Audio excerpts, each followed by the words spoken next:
Sir बोला बोला. हा बच्चे भाऊ.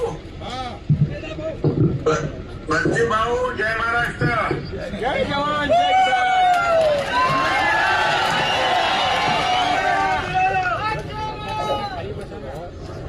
बच्चे भाऊंचा विजय असो.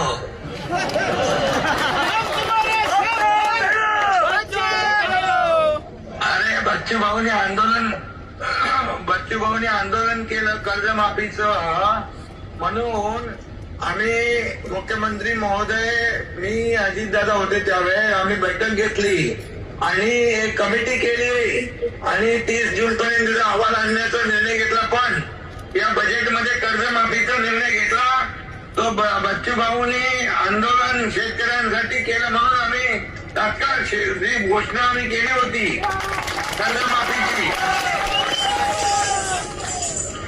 कर्जमाफीची घोषणा जी केली होती, वचन दिलं होतं निवडणूक पूर्व काळात, निवडणुकीच्या वेळेस ते आम्ही पूर्ण केलं. याचं श्रेय देखील बच्चू भाऊला जात आहे.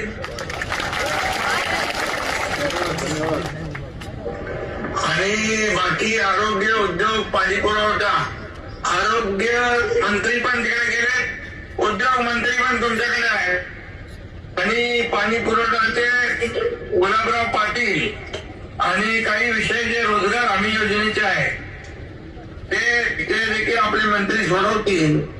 स्कायवॉकचा विषय आहे, मेळघाटचा विकास आहे, आणि मी स्वतः मुख्यमंत्री महोदयांना देखील या बाबतीमध्ये सांगतो आणि याच्यामध्ये मी स्वतः पाठपुरावा करून मुख्यमंत्री महोदयांकडून आपण जे जे काही विषय आहेत, पुढील काही विषय पॉलिसी मॅटर आहेत ते आपण सोडवण्यासाठी सगळे प्रयत्न करू. पूर्ण टीम तुमच्या मताशी सहमत आहे.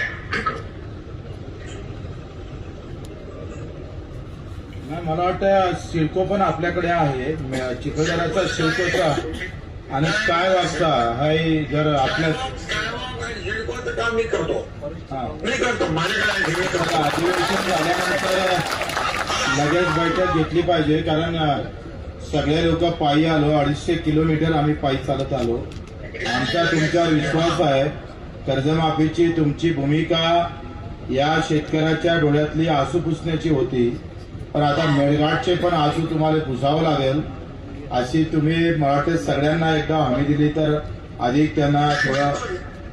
बिलकुल बघा, सरकार आहे, तुमचं सरकार आहे, शेतकऱ्याचं आहे, सर्वसामान्यांचा आहे. त्यामुळे मेळघाटचा विकास, मेळघाटला मी आरोग्य मंत्री होतो तेव्हा गेलो होतो आणि मला तिकडची जाणीव आहे त्या भागाचा विकास आपल्याला करण्याची आवश्यकता आहे. आणि एक आपण हे अधिवेशन संपलं की मुख्यमंत्र्यांच्या सोबत एक बैठक लावून टाकू आणि बाकी ज्या ज्या मंत्र्यांकडे विषय आहेत त्या मंत्र्यांकडून सोडून घेऊ. धन्यवाद. ओके धन्यवाद. आणि तुम्ही शेतकरी कर्जमाफीसाठी आंदोलन केलं, त्याची दखल सरकारने घेतली बघा, बरोबर? त्याबद्दल धन्यवाद. आपणही दखल घेतली त्याबद्दल धन्यवाद. आम्ही 1.5 लाख रुपये करा रेग्युलर कर्जवाल्यांचं. थोडं दमाने घेऊया. कायद्याचा पण विषय होता, पण पुढच्या बैठकीत घेऊ. पुढच्या बैठकीत घेऊ आपण. Okay, thank you.